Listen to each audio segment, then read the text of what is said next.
ಇತ್ತಪ್ಪ ಅಂದ್ರ ಭೂಮಿ ಕಾಯ್ತವ್ರಿ.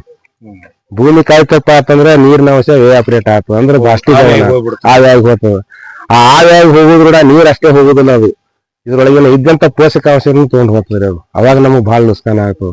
ಆ ನುಸ್ಕಾನೇ ಯಾರು ಕಲ್ಪನೆಗೆ ತಗೊಳ್ಳಾರ ಬಿಟ್ಟಿಗೆ ರೈತರಿಗೆ ನುಸ್ಕಾನ ಆಗ್ಲಕತ್ತದ. ಎಲ್ಲರಿಗೂ ರೈತರ ಆರ್ಥಿಕ ಪರಿಸ್ಥಿತಿ ಕೆಡ್ಲಕ್ ಏನ್ ಕಾರಣಪ್ಪ ಅಂದ್ರೆ ಎಲ್ಲಿ ತುಡುಗಾಲಕತ್ತದ ಅನ್ನೋದೇ ನಾವು ಯಾರು ಕಾಣ್ ಹಿಡಿಯಲಾಗಿದ್ದೇವೆ. ಅದು ಹೋಗ್ಲಿಕ್ಕೆ ಹತ್ತದ. ಅದು ಇದು ಒಂದ್ ರೀತಿಲೇ ಪೋಷಕಾಂಶ ತಗೊಂಡ್ ಹೋಯ್ತು, ನೀರನ್ನು ಆವಾಗ ಹೋಯ್ತು. ಒಂದು ನುಸ್ಕಾನ ಎರಡು ನುಸ್ಕಾನ ಆದ್ರಿ. ಇನ್ನು ಮೂರನೇದು ಏನಾಗ್ತದಪ್ಪ ಅಂತಂದ್ರ ಕಳೆ ಹೇಳ್ತದ್ರಿ. ಇದ್ರ ಬಾಲ ಬರೇ ಭೂಮಿಯನ್ನ ನೇರವಾಗಿ ಬಿಟ್ಟೇವಪ್ಪ ಅಂದ್ರೆ ಕಳೆ ಮೇಲಿನ ಮೇಲೆ ಹೇಳ್ತದ. ನಾವ್ ಎಷ್ಟೇ ಜಾಗರೂಕತೆ ಮಾಡಿ ತೆಗೆದಿದ್ದೇವ ಅಂದ್ರೂ ಅದು ಕಳೆ ಎಷ್ಟು ಹಿರ್ಕೋಬೇಕಾಗಿ ಅದು ಹಿರ್ಕೊಂಡು ಅದನ್ನು ಪೋಷಕಾಂಶವನ್ನ ನುಂಗಿ ಹಾಕ್ತವ. ಈ ಚೂಡಾದಾಗ ಶೇಂಗಾ ಪುಟಾಣಿ ಇರ್ತಾವ್ರಿ. ಆ ಶೇಂಗಾ ಪುಟಾಣಿ ಸಣ್ಣ ಹುಡುಗರು ಮುಂದ್ ಬಂದ್ ಕೂತಾಕರ, ನೀವು ನಿಮ್ ಮನಿಗೆ ಬಂದಕರ ನಾವೇ ನಮ್ಮ ಮನಿಗೆ ಬಂದಕರ ನಿಮ್ಗೆ ಚೂಡ ಹಾಕಿ ಕೊಟ್ಟೇವಂದ್ರೆ ಹುಡುಗರು ಬಂದು ಶೇಂಗಾ ಪುಟಾಣಿ ತಿಂದ್ರೆ ಏನ್ ಹೋಯ್ತದೆ? ಸುಣುಗುರಿನೂ ಹೋಯ್ತಾವ. ಅದರಿಂದ ಏನ್ ಆಗೋದಲ್ಲ, ಹೋಗೋದಲ್ಲ, ಸತ್ವನೂ ಇಲ್ಲ, ಶಕ್ತಿನೂ ಇಲ್ಲ. ಹಂಗ ಇವು ಕಳೆ ಬೆಳಿತಪ್ಪ ಅಂತಂದ್ರ ಭೂಮಿಯ ಶಕ್ತಿ ಕಳೆಯಿಂದ ಕಳೆ ಬರ್ತದ ಭೂಮಿಗೆ ಅಂತ ಹೇಳುದು ಎಲ್ಲಿ ಅಂದ್ರೆ ಮಲೆನಾಡದಾಗ ಕಳೆ ಬರ್ತದ್ರಿ. ಅದು ಮಳಿ ಜಾಸ್ತಿ ಆದಕರ ಇಲ್ಲಿ ವಾತಾವರಣದೊಳಗ ನೀರಿನ ಪ್ರಮಾಣ ಕಮ್ಮಿ ಅದ. ಆಮೇಲೆ ಭೂಮಿಯ 1000 ಫೂಟ್ ತಳಗ ಆದ್ರೂ ನೀರಿನಿಲ್ಲ, ಅದಕ್ಕೆ ಮಾಯಿಶ್ಚರ್ ಪ್ರಮಾಣನು ಬಹಳ ಕಮ್ಮಿ ಅದ. ಬರಗಾಲ ಏರಿಯಾ ಇರೋದ್ರಿಂದ ಮಳಿನೂ ಬಹಳ ಕಮ್ಮಿ ಆಗತ್ತದ. ಇದೆಲ್ಲಾ ಪರಿಸ್ಥಿತಿ ನೋಡ್ಬೇಕಾರ ನಾವು ಆ ಗಿಡಕ್ಕೆ ತೇವಾಂಶ ಒದಗಿಸುದು, ಮಲ್ಚಿಂಗ್ ಮಾಡಿ ಒದಗಿಸುದು, ಅದನ್ನ ಕಳೆ ಎಬ್ಬಿಸಿ ಒದಗಿಸಿದ್ರೆ ನಾವು ನುಸ್ಕಾನ್ದಾಗ ಬಿದ್ದಿದ್ದೇವೆ. ಅದಕ್ಕಾಗಿ ನಾವು ಕಳೆಯನ್ನ ಒಟ್ಟ ಬೆಳೆಸ್ಬಿಡುದಿಲ್ಲ, ಮಲ್ಚಿಂಗ್ ಮಾತ್ರ ಮಾಡ್ತೇವೆ. ಸಜೀವ ಮಲ್ಚಿಂಗ್ ಅಂತ ಹೇಳಿ ಕಾಳ ಕಡಿ ಹಾಕಿ ಜೀವಂತ ಹೊದಿಕೆ ಮಾಡ್ತೇವೆ. ತೋರಿಸ್ತೀನಿ ಅಲ್ಲಿ ಅದ. ಇದು ಏನಾರು ಕೃಷಿ ತ್ಯಾಜ್ಯ ವಸ್ತು ಇಂಥವೆಲ್ಲ ಏನ್ ಸಿಗ್ತಾವ? ಸಜ್ಜಿ ಕಣಿಕೆ ಸಿಗ್ತದ, ಮೆಕ್ಕೆಜೋಳ ಕಣಿಕೆ ಸಿಗ್ತದ, ಮೆಕ್ಕೆಜೋಳ ರಾಶಿ ಮಾಡಿದ್ದು ಗಂಡ ಸಿಪ್ಪಿ ಸಿಗ್ತದ, ತೊಗರಿ ಹೊಟ್ಟು ಸಿಗ್ತದ, ತೊಗರಿ ಕಟ್ಟಿಗೆ ಸಿಗ್ತದ, ಹಿಂಗ್ ಕಬ್ಬಿನ ರಾವ್ ಸಿಗ್ತದೆ. ಎಲ್ಲಾ ಕೃಷಿ ತ್ಯಾಜ್ಯ ವಸ್ತುಗಳನ್ನ ಮಲ್ಚಿಂಗ್ ಮಾಡೋದಕ್ಕ ಇದು ಕಾಸ್ಟ್ ಮಲ್ಚಿಂಗ್ ಅಂತ ಕರೀತಾರೆ ಪಾಳೆಕಾರ ಅವರು. ಇನ್ನೊಂದು ಜೀವಂತ ಹೊದಿಕೆ ಅಂತ ಕರೀತಾರೆ. ಕಾಳ ಕಡಿ ಒಂದು 50% ಅಂದ್ರೆ 75% ದ್ವಿದಳ ಧಾನ್ಯ, 25% ಏಕದಳ ಧಾನ್ಯದ್ದು ಕಾಳುಗಳನ್ನೆಲ್ಲ ಕಾಯಿಪಲ್ಯ, ತರಕಾರಿ, ಮಸಾಲೆ ಎಲ್ಲಾ ಕೂಡಿಸಿ ನಾವು ಬಿತ್ತದೇವಪ್ಪ ಅಂತಂದ್ರೆ ಅದು ಲೈವ್ ಮಲ್ಚಿಂಗ್ ರೀ. ಅದು ಬಿತ್ತಿ ಹಸಿರು ಪದಾರ್ಥವನ್ನ ನಾವು ಭೂಮಿಗೆ ಹೊಚ್ಚಿಗೆ ಮಾಡೋದ್ರಿಂದ ಅದು ಲೈವ್ ಮಲ್ಚಿಂಗ್ ಅಂತ ಕರೀತಾರ, ಜೀವಂತ ಹೊದಿಕೆ ಅಂತನೂ ಅಂತಾರ. ಇನ್ನ ಇವು ಜ್ವಾಳ, ಕಾಡ್ಲಿ, ತೊಗರಿ, ಹಸರ, ಅಲಸಂದಿ ಒಳಗೆ ಎಡೆ ಕುಂಟಿ ಹೊಡೆದು ಕುರ್ಪಿಲೆ ಕಸ ತೆಗೆದು ಏನು ಸಾಯಿಲ್ ಮಲ್ಚಿಂಗ್ ಅಂತ ಕರೀತಾರ. ಮಣ್ಣಿನ ಹೊದಿಕೆ ಅಂತ ಮಾಡ್ತಾರ. ಹಿಂಗ್ ಮಣ್ಣಿನ ಒಟ್ಟು ಹೊದಿಕೆ ಒಳಗೆ 3 ತರ ಹೊದಿಕೆ ಬರ್ತಾವ. ಈ ಹೊದಿಕೆ ಮಾಡೋದ್ರಿಂದ ಈ ಮಣ್ಣಿನ ಆರೋಗ್ಯ ಚಲೋ ಆಗಿ ಬೇರಿನ ಬೆಳವಣಿಗೆ ಚಲೋ ಆಗ್ತದ, ಬೆಳೆಗಳು ಚಲೋ ಇರ್ತಾವ. ಅದನ್ನ ಹೆಂಗ್ ಮಾಡಿದ್ದು ಅಂತ ತೋರಿಸ್. ಎಲ್ಲಿ ರೋಗ ಹೊಟ್ಟೆ ಡಿಸೀಸ್ ಇಲ್ರಿ ಅದ್ರದಾಗ ನೋಡ್ರಿ. ಬೇಕಾರೆ ನಾವೇನ್ ಎಣ್ಣೆ ಹೊಡೆದಿಲ್ರಿ, ಎಂದು ಸ್ಪ್ರೇ ಮಾಡಿಲ್ಲ. ಇವ್ ರೋಗ ಬರಬಾರ್ದ ಮಳೆಗಾಲದಾಗ ರೋಗ ಎಲ್ಲಕ್ಕೂ ಬರ್ತಾವ್ರಿ. ಈ ದಿನದಾಗ ಬರ್ತಾವ.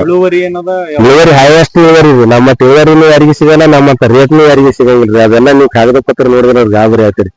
ಈಗ ನಾವ್ 5 ಎಕರೆ ಹೊಲ ಮಾಲಕ್ ಹಿಂಗ್ ಅದಿದೇವಲ್ಲಕ ಅದೇ ಕಾರಣ, ಪಾಳೆಕರ ಅದೇ ಕಾರಣ್ರಿ ನಮ್ಗ. ನೀವು ಯಾರು ಒಬ್ರು ಒಳಗ್ ಬರ್ರಿ, ಬೇಕಾರೆ ನೋಡಕತ್ರಿ, ಎಲ್ಲಾರು ಬರ್ರಿ. ನಾವು 18 ವರ್ಷ ಆಯ್ತು ಒಟ್ಟ ನೀರ್ ಬಿಟ್ಟಿಲ್ರಿ. ಇವತ್ತು ಮೊದಲು ಮುಖ್ಯವಾಗಿ ನೀವು ಹೇಳ್ಬೇಕಂದ್ರೆ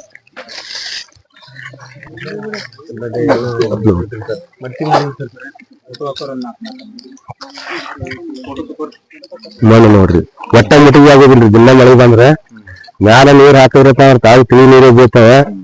ಇದ್ರಾಗ ನೀವು ಅರಿವಿ ಜಾಳದ ಅರಿವಿ ಹಾಕೊಂಡು ನೀವು ಅಡ್ಡಾಡಿ ನೀರ ಒಟ್ಟ ಹಾಕಿದಿಲ್ರಿ. ಮಳೆ ಬರೋ ಮುಂದಾಗ ನೀವು ಒಗದ್ರಪ್ಪ ಅಂದ್ರೆ ಅದ್ರ ಮ್ಯಾಲ ಮಳಿ ಬಂದು ತಿಳಿ ನೀರು ಯಾರು ಅದು ಹರ್ಕೊಂಡು ಹೋಗಲ್ರಿ. ಹಗಿರೋದ ಕರೆ ಹರ್ಕೊಂಡು ಹೋಗಲ್ರಿ. ಅದು ಅಷ್ಟು ಮಹತ್ವ ಅದ್ರಿ. ಅದು ಇದು ಏನ್ ಒಂದು ಮಣ್ಣು ಅದ್ರಿ, ಇದು ಒಂದು ಮಣ್ಣು ಅದಲ್ರಿ. 1 kg ಮಣ್ಣು ಇಂತ ಬಿತ್ತಪ್ಪ ಅಂದ್ರೆ 6 ಲೀಟರ್ ನೀರು ಡಿಪಾಸಿಟ್ ಆಗ್ತದ್ರಿ ವಾತಾವರಣ. 78% ನೀರ್ ಅದ್ರಿ. ಈಗ ಸಾವಯವ ಇಂಗಾಲ ಸಾವಯವ ಇಂಗಾಲ್ರಿ. ಈ ಮಣ್ಣು ಪ್ಯೂರ್ ನೀರ್ ಹಿಡ್ಕೊಳ್ಳೋದ್ರಿಂದ ಇದು ಉತ್ಕೃಷ್ಟ ಬೆಳಿತವ್ರಿ. ಇದನ್ನ ನಾವು ಊಟ ಮುಕ್ತ ಕಟ್ಟಿಗೆ ಮಾಡ್ಬೇಕಂತ ಹೇಳಿ ಈ ಗಿಡದ ಗಡ್ಡೆಗಿಂದೆಲ್ಲ ಈ ಕಾಯಿ ನೀನು ಹರಿದು ಕಲಸ ಮಾಡಿದೇವ್ರಿ. ಭಯಂಕರ ಕಾಯಿ ಆತವ್ರಿ, ಕ್ವಾಲಿಟಿ ಆತರಿ ಕಾಯಿ. ಬರೇ ಗ್ಲಾಸ್ ನೋಡ್ದಂಗ ಕಾಣಿಸ್ತ, ಮಾರಿ ಕಾಣಿಸ್ತ, ಆಟ ತೇಜ್ ಇರ್ತದ್ರಿ. ಅದಕ್ಕ ಹಿಂಗ ನಾವು ಮಾಡಿಬಿಟ್ಟೆ ಅಂದ್ರೆ ಒಂದ್ರಿ ಇದಕ್ಕೆ ನೀರ್ ತುರುವ ಅವಶ್ಯಕತೆ ಇಲ್ಲ. ಈ ಗಿಡಕ್ಕೆ ನಾವು 100 ಲೀಟರ್ ನೀರ್ ಬೇಕಾದ್ರೆ 15 kg ಇಂತ ಮಣ್ಣ ನೀವು 8 kg ಮಾಡ್ತೀನಿ ಮಾಡಿರ್ಬೇಕಾರೆ ತೂಕ ಮಾಡ್ರಿ. ಇಲ್ಲಿ ಅದು ನೀವ್ ಎಟ್ ಹಾಡ್ತೀರಿ ಅಟ್ಟೆ. ನೀವ್ ಎಲ್ಲಾ ಕಡೆ ನೋಡ್ರಿ, ನಾ ಕೆದ್ರದಲ್ಲಿ ಅಟ್ಟೆ ನೋಡ್ರಿ. ಈ ನಿಂಬೂರದಾಗ ಎಲ್ಲೆಲ್ಲ ತೋರಿ ನೀವು ಮೊಳಕೈ ಮಠ ತನಕ ಹೋಗುದನ ಇಂಥದೇ ಮಣ್ಣು ಬರ್ತದೆ. ಇದು ಯಾವ ಮಣ್ಣದ್ರಿ? ಇದು ಅದೇ ಹೇಳಿದ್ರೆ ಸಾಹೇಬ್ರಿ, ಹ್ಯೂಮಸ್ ಅಂತ ಕರಿತಾರ್ರಿ. ಹ್ಯೂಮಸ್ ಅಂತ ಕರಿತಾರ್ರಿ.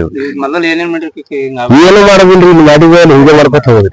ತೊಗರಿ ಕಟ್ಟಿಗೆ ಹೊಟ್ಟ ಹಾಕಿನ್ರಿ, ಗಂಡ ಸಿಕ್ಕಿ ಹಾಕಿದ್ರಿ, ಗಾಬಾಳ ಹಾಕೋದು. ನೀರ್ ಬಿಡುವಾಗಿಲ್ರಿ, ಒಟ್ಟ ಎಲ್ಲರಿ ನೀರ್ ಬಿಟ್ಟಿದ್ದು ಕುರುವು ತೋರಿಸ್ರಿ. ಬರೀ ಇದ್ರಾಗ ನೀರಿಲ್ರಿ. ನೀರೇ ಬೇಕಾಗಲ್ರಿ ನಿಮಗ್ರಿ. 15 ಬ್ಯಾಸಿಗೆ ಒಟ್ಟ ನೀವು ಮೈಮೇದಾಗ ಬರ್ರಿ ಮುಂದಿನ ಸಲ ರೀ ಎಲ್ಲಾರು. ಇಲ್ಲ ನಾವು ಏನ್ ಬೇಕಾಗಿಲ್ರಿ ನೀರೇ ಬೇಕಾಗಿಲ್ರಿ ಒಟ್ಟೆ ನೀರೇ ನೀರ್ ಬಿಟ್ಟಿನ್ರಿ ನಾವ್ ನೀರ್ ಬಿಡೋದಾದ್ರಿ ಇಲ್ಲಿ ಕಾವಲಾಗ್ರಿ ಈ ಕಾವಲಾಗ ನೀರ್ ಬಿಡ್ಬೇಕು ನಾವು ಈಗ ಏನ್ ಕೆಲಾಪಿ ಬೆಳೆದಿರ್ತದ ನೋಡ್ರಿ ಇವ್ರು ಬಿಟ್ಟು 1.5 ಫೂಟಿನ ಮೇಲೆ ಇವ್ರು ರಿಸೀವರ್ ಆದ್ರಿ ನೀರ್ ಜಗ್ಗು ಪ್ರಮಾಣ ಸ್ವಂತ ಬೇರುಗಳು ಇಲ್ಲಿ ಕೊಡ್ಬೇಕಾಗಿತ್ತು ಇಲ್ಲಿ ಕೊಟ್ಟಿಲ್ಲ ನಾವು ಇಲ್ಲಿ ಕಾವಲಿ ಮಾಡಿದೇವ್ರಿ ಈ ಕಾವಲಾಗಲೇ ನೀರ್ ಬಿಟ್ಟಿದ್ದು ನೀವು ಪರೀಕ್ಷೆ ಮಾಡ್ಬೋದು ಈಗ 1000 ವರ್ಷ ಸತ್ತಾವನ್ ತಲೆ ಬಿಡಿ ತಂದ್ರೆ ಇಂಥವನ್ನೆಲ್ಲ ಸತ್ತಾನ ಈಗ ಸತ್ತಾನ ಅಂತ ಹೇಳಿ ವೈಜ್ಞಾನಿಕ ಈಗ ಆದ್ರಿ ಅಲ್ಲ ಒಟ್ಟೆ ನೀರ್ ಬಿಟ್ಟಿಲ್ರಿ ನೀರ್ ಬಿಡುವ ಅವಶ್ಯಕತೆ ಇಲ್ಲಿ ಬಿಟ್ಟಿಲ್ರಿ ನಾವು ಬಿಟ್ಟಿಲ್ಲ ಬಿಡುದಾದ್ರೆ ಯಾರ್ದಾರ ಇಲ್ಲಿ ಬೋರ್ ಬಿಗಿತ್ತಂದ್ರ 4 ದಿನ ವೈರಿ ಅಂದ್ರೆ ಗೋರಜಲ್ ಮೇಲೆ ಎಲ್ಲಾ ವ್ಯವಸ್ಥೆ ಮಾಡಿ ಕೊಟ್ಟು ವೈರ್ ಅಂದ್ರೆ ತಂದು ಈ ಕಾವಲಿಗೆ ನಡಬರ್ಕಿನ ಕಾವಲಿಗಳಿಗೆ ಅಷ್ಟೇ ಬಿಡ್ತಾರ ನಡಬರ್ಕ್ ಮಡ್ಯಾಗ ಒಟ್ಟೆ ಬಿಡಬಾರ್ದು ನೀವ್ ಯಾರು ಬಿಡ್ಲಕತ್ತೀರಂದ್ರ ತಪ್ಸಿದ್ರಲ್ಲೇ ಗಿಡ ಕರೆಕ್ಟ್ ಉಳಿತಾವ್ರ ಮಾತ್ರ ಒಳಗ್ ಬಿಟ್ರಪ್ಪ ಅಂತಂದ್ರೆ ಈಗ ನೀರ್ ಒಟ್ಟ ಕ್ವಾಲಿಟಿ ಇಲ್ರಿ ಒಟ್ಟು ಸೋಡಿಯಂ ಅದ್ರಿ ಕಂಡ್ರಾಪಟ್ಟಿ ಗಮಾಸೆಸರು ಬಂದ್ ಬಿಡ್ತಾವ್ರಿ ನಾವ್ ಬಿಡಂಗಿಲ್ಲ ಅಂಜಿಕೆ ನಮ್ಗೆ ಆದ್ರಿ ಬಿಟ್ಟ ಅಂದ್ರೆ ಡೈವಾಕ್ ಬಂದ್ ಬಿಡ್ತೀವ್ರಿ ಒಟ್ಟ ಕಸಾನೇ ಹೋಗ್ಯದ್ರಿ ಈಗ ರೈತರ ಸಿಡಿ ಹಾಯ್ದ ಇದೇ ಕಾರಣ ರೀ ಒಳಗ್ ಗಿಡದ ಗಡ್ಡ ನ್ಯಾಳಿ ಬೆಳೆಯಲ್ಲಿ ಬಾರದ ನ್ಯಾಳಿ ಬೆಳೆಯಲ್ಲಿ ನೀರ್ ಬಿಟ್ರೆ ಅಂದ್ರೆ ಗಮನಿಸಿ ಬರ್ತದೆ ರೀ ಮಳೆ ನೀರು ಕ್ವಾಲಿಟಿ ಅವ್ರಿ ನೀವು 16 ರಾತ್ರಿ ಕೂಡ ಮಳೆ ಬನ್ರಿ ಮತ್ತೆ ನೀವು ಕೇಳಿದ್ರಿ ಬೆಳೆ ಪ್ರಶ್ನೆ ಇದ್ರಾಗ ಎಷ್ಟನ ಮಳೆ ಬನ್ರಿ ಮೇಲ್ ಸ್ಫೋಟ ಆಗಿ ಒಟ್ಟು ಬೆಳಕೊಮ್ಮೆ ಒಂದ್ ಗುದ್ದು ಕುಡಿಯೋಸ್ ನೀರ್ ಸಿಗಲ್ರಿ ನಮ್ ಮನೆ ನಮ್ ಹೊಲ್ದಾಗ್ರಿ ಒಂದು ನೀವ್ ಮಳೆಗೆ ತಿರ್ಗಿ ನೋಡಿದ್ರು ಒಂದ್ ಈಸಿ ನೀರ್ ಹುಡುಕಾದ್ರೆ ಸಿಗಲ್ರಿ ಇಲ್ಲಿ ಎಲ್ಲ ಹಿಂಗ್ ಬಂದು ದೇಸಿ ಎರಿಹುಳ ಸೂಕ್ಷ್ಮ ಜೀವಿಗಳು 16 ರಾತ್ರಿ ಕೆಲಸ ಮಾಡೋದ್ರಿಂದ ಈ ರೀತಿ ಮನ ಸರ್ ಇದಕ್ಕೇನ್ ಹೊಡಿತೀರಿ ಒಟ್ಟ ನೋಡೋದು ಇಲ್ಲ ಸರ್ ನಾವು ನೀವು ನೋಡಂಗಿಲ್ರಿ ಯಾವ ಕಡೆ ರೋಗ ಬಂದಿದ್ದು ನೋಡಂಗಿಲ್ಲ ಯಾವ ಕಡೆ ಹುಳ ಮಾಡಂಗಿಲ್ರಿ ಒಟ್ಟೇರಿ ಮಾಡಬಾರ್ದ್ರಿ ಮಾಡಬಾರ್ದು ಇಲ್ಲಿ ಕೆಟ್ಟಪ್ಪ ಅಂತಂದ್ರೆ ನಾವ್ ಕೆಟ್ಟಿದ್ದೇವೆ ತಿಳ್ಕೋದು ನಾವೇ ಸುದ್ದಾನಕ್ ಪ್ರಯತ್ನ ಮಾಡೋದ್ರಿ ಇನ್ನೊಂದಿಟ್ಟು ಏನೋ ನಾವು ತಪ್ಪಿದ್ದೇವೆ ನೀರ್ ಬಿಡಂದ್ರೆ ತಪ್ಪಿದ್ದೆವು ಹ್ಯೂಮಸ್ ಮಾಡಂದ್ರೆ ತಪ್ಪಿದ್ದೆವು ಮಲ್ಚಿಂಗ್ ಮಾಡಂದ್ರೆ ತಪ್ಪಿದ್ದೆವು ನಾವ್ ಎಲ್ಲೇ ತಪ್ಪಿದ್ದೇವೆ ಅಂತ ಹೇಳಿ ಭೂಮಿ ಕಡೆನೇ ಲಕ್ಷ್ಯ ಕೊಡುವುದು ಹೊರತು ಈಗಿನ ವಿಜ್ಞಾನಿಗಳ ಗಟ್ಲೆ ಬರನ ಔಷಧ ಹೊಡ್ರಿ ಅಂತ ಚೀಟಿ ಬರೆದು ಕೊಡ್ಬಾರ್ದ್ರಿ ಅದಕ್ಕೂ ಇಲ್ಲ ಈಗ ಸ್ಟಾರ್ಟಿಂಗ್ ಮಾಡ್ತಿರ್ತಾರಲ್ರಿ ರೈತರಿಗೆ ಲಾಸ್ಟಿಗೆ ನೀವು ನೋಡ್ಲಾರ್ದನೆ ಬಿಡ್ಬೇಕ್ರಿ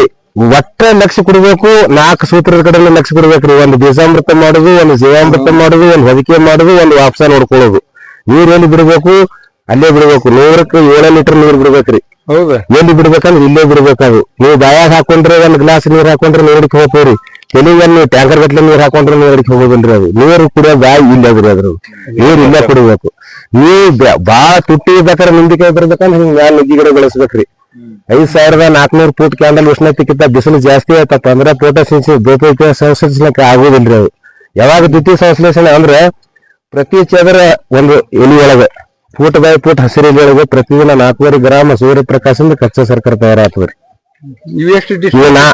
ಗಿಡದ ನಡುವೆ ಯಾವ ಗಿಡದ್ರಿ ಅವಾಗೇನ್ ಅಳತೆ ಮಾಡುವಾಗ ಏನ್ ಅವಶ್ಯಕತೆ ಇಲ್ಲ ಸಾಹೇಬ್ರಿ ಎಲ್ಲರೂ ಒಂದೊಂದ್ ಬೀಜ ಊರಿ ಹೋಗ್ರಿ 8 ತಿಂಗಳದಾಗ 30 ಫೂಟ್ ಬೆಳಿತೀವ್ರಿ ಅದು ಪಶ್ಚಿಮದ ಪ್ರಕಾರವಾದ ಬಿಸಿಲನ್ನ ನಾವು ಕಂಟ್ರೋಲ್ ಶಾಡೋ ಡ್ಯಾನ್ಸಿಂಗ್ ಅಂತ ಕರಿತಾರ್ರಿ ಅದಕ್ಕ ಸ್ವಲ್ಪ ನೆಳ ಬಿಸಿಲ ಮಾಡಿದೆ ಅಂದ್ರ ಕಾಯಿ ದಪ್ಪಾಗಿ ಹಣ್ಣು ಹಾಕ್ತವ್ರಿ ಏಪ್ರಿಲ್ ಒಳಗೆ ಬರ್ತೀರಿ 7,000 8,000 ರೂಪಾಯಿ ಗಾಡಿ ಇರ್ತವ್ರಿ ನೀವು ನುಗ್ಗಿ ಹಾಕ್ಲಾರ ಬಿಟ್ರಪ್ಪ ಅಂದ್ರ ಹಸಿರು ಕಾಯಿ ಗಿಡ ತುಂಬಾ ಇರ್ತವ್ರಿ ಯಾವಾಗ ಮಳೆಗಾಲ ಚಾಲು ಆಗ್ತದ ಅವಾಗ ಕಾಯಿ ದಮ್ಮಾಗಿ ಹಣ್ಣಿ ಬರ್ತದ್ರಿ ಅವಾಗ 500 ರೂಪಾಯಿ ಆಗಿರ್ತರಿ ರೇಟ ಇದು ಮ್ಯಾಜಿಕ್ ರೀ ಇದು ಏನು ಬರೀ ಒಂದು ನುಗ್ಗಿ ಬೀಜ ಉರಿದ್ರಂತ ಕ್ಯಾಲ್ಸಿಟ್ ಆಗ್ತದ್ರಿ 10 ಲಕ್ಷ ಯಾಕೆ ಆಗ್ತದಪ್ಪ ಅಂತಂದ್ರೆ ಇದೇ ಕಾಣ್ರಿ ಆಮೇಲಪ್ಪ ಇದು ಯಾವಾಗಲೂ ದಂಡಿಗೆ ನಾನ್ ನಿಮ್ಗೆ ಬೇಲಿ ತೋರಿಸ್ತೀನಿ ಅಲ್ಲಿ ನೋಡ್ರಿ ಆ ಬೇಲಿ ಹಾಕಿದ್ರೆ ಮಾತ್ರ ಕ್ವಾಲಿಟಿ ಕಾಯಿ ಬರ್ತಾವ್ರಿ